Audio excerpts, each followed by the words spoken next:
Kalau kalian jalan ke kota Malang dan lewat Candi Singosari, mungkin kalian cuma lihat candi yang berdiri sendirian, sepi dan diam.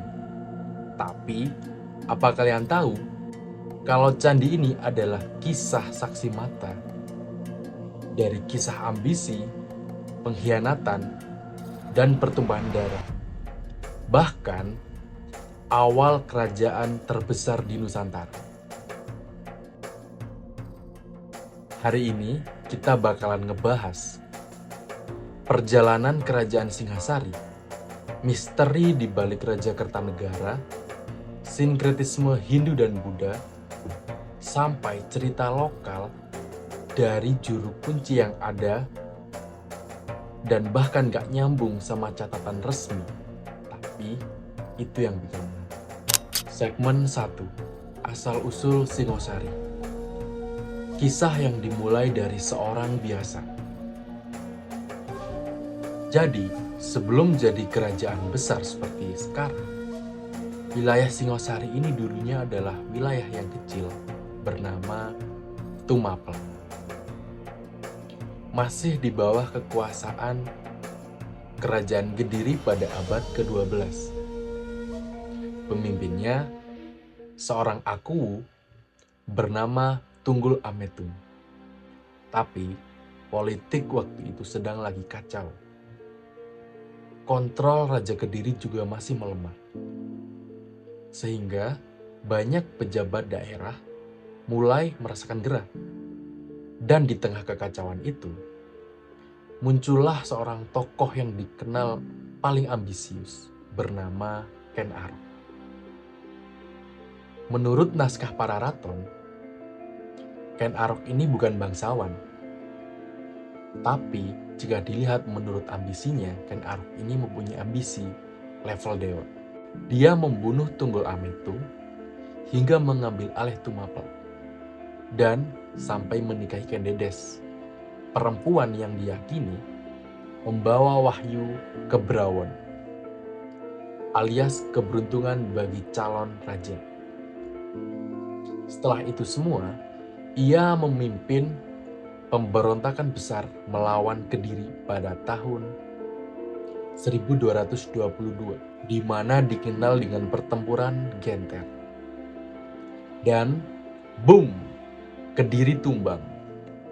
Inilah momen kelahiran kerajaan Singhasari, di mana Ken Arok menjadi raja pertama dan mendirikan dinasti Rajasa. Dinasti yang nantinya melahirkan Majapahit.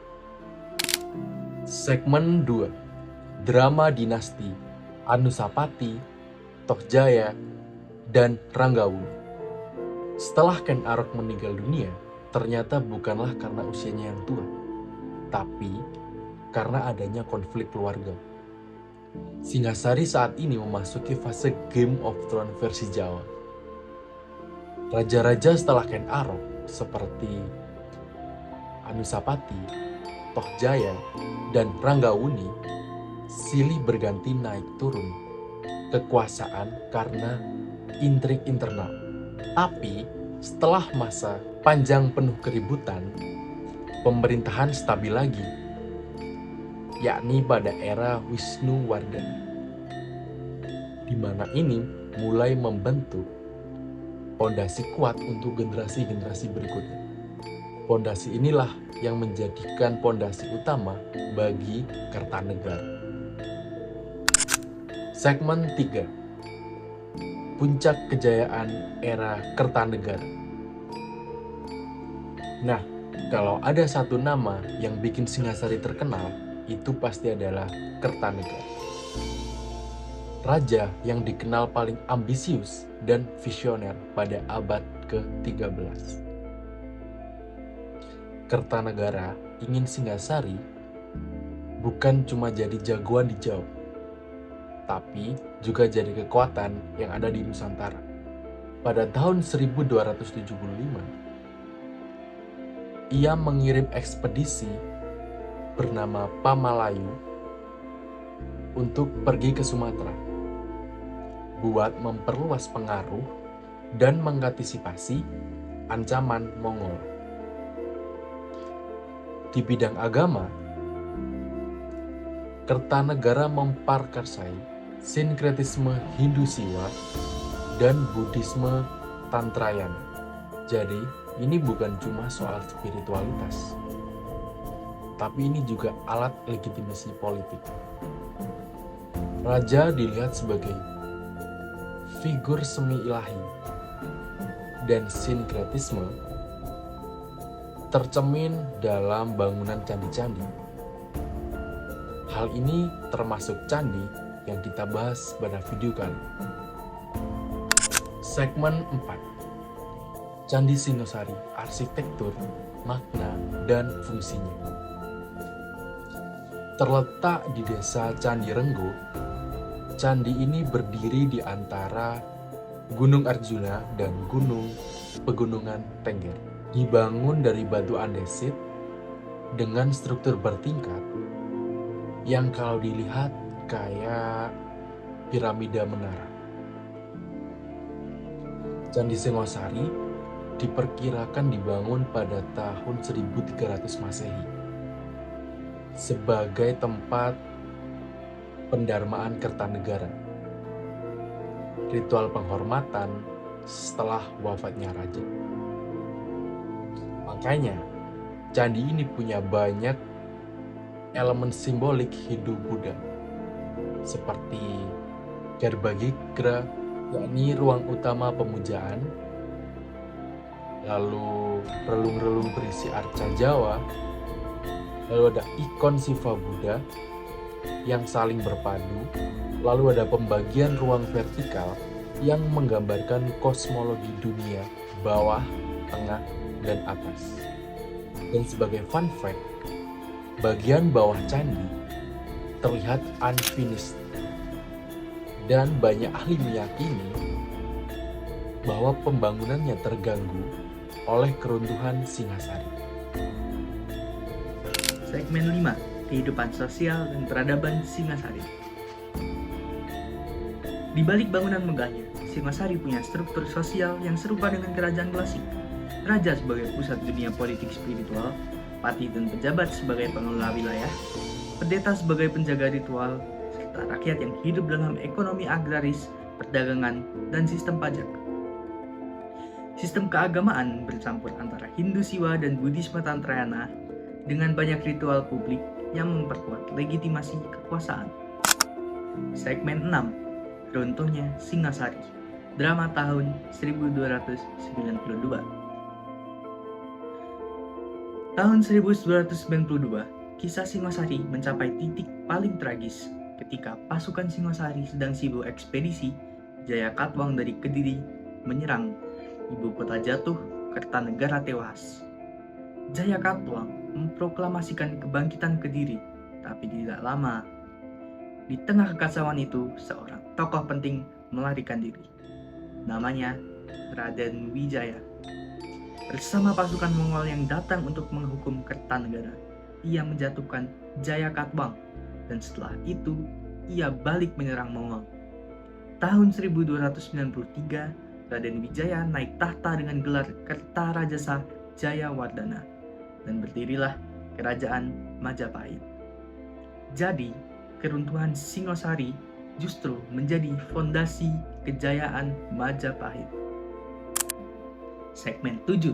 Masa kolonial ketika Candi Singosari mulai diteliti. Di awal tahun 1900-an, peneliti Belanda bernama J.L.E. Brandes mulai mendokumentasikan Candi Singosari, mulai dari bentuk, ukiran, serta struktur. Data inilah yang jadi dasar penelitian arkeologi modern. Tahun 1930-an, pemugaran awal dilakukan, simple, tapi menyelamatkan struktur utama. Namun, masa kolonial juga membuat banyak arca candi dibawa ke Belanda, seperti arca Ganesha, Durga, serta Mahakala, yang kini tersimpan di Museum Volkenkunde Leiden. Sementara arsip penelitian mereka masih jadi referensi penting sampai sekarang. Segmen 8. Temuan lapangan cerita dari juru kunci. Kelompok kami juga melakukan wawancara dengan juru kunci, yaitu Pak Jaman. Dan ceritanya menarik banget, karena bagian-bagian tertentu berbeda dari catatan akademik. Menurut beliau, Candi Singosari ini dianggap sebagai hadiah untuk Kertanegara. Pembangunan candi diawasi oleh Patih Gajah Mada, padahal secara sejarah, Gajah Mada hidup 1 abad setelah era Singasari. Tapi ini menunjukkan bagaimana sejarah lisan menyatukan tokoh besar dalam satu narasi. Soal relief, beliau bilang, relief atas itu ajaran Buddha, dan relief bawah itu ajaran Hindu, sehingga kombinasi dari keduanya berfungsi sebagai penolak bala.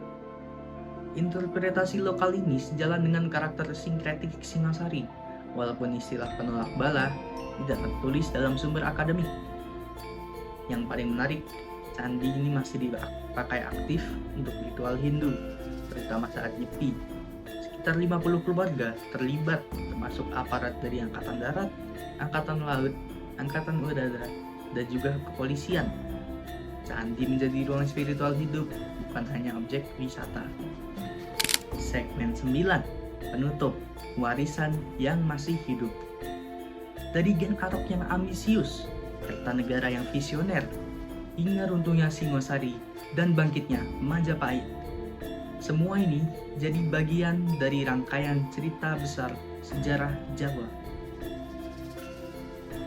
Candi Singosari sendiri menjadi pengingat fisik bahwa warisan itu masih hidup.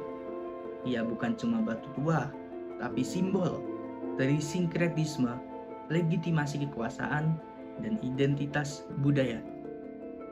Dan yang paling penting, sejarahnya tetap dilanjutkan melalui masyarakat lokal, juru kunci, ritual keagamaan, hingga penelitian modern. Jadi, kalau kalian lewat Candi Singosari lagi, ingat bahwa di balik keheningannya ada sejarah 1000 tahun yang masih berdenyut. Thank you so much for watching. Jangan lupa buat like, comment, dan share. See you on the next video, and as always, stay curious and stay safe.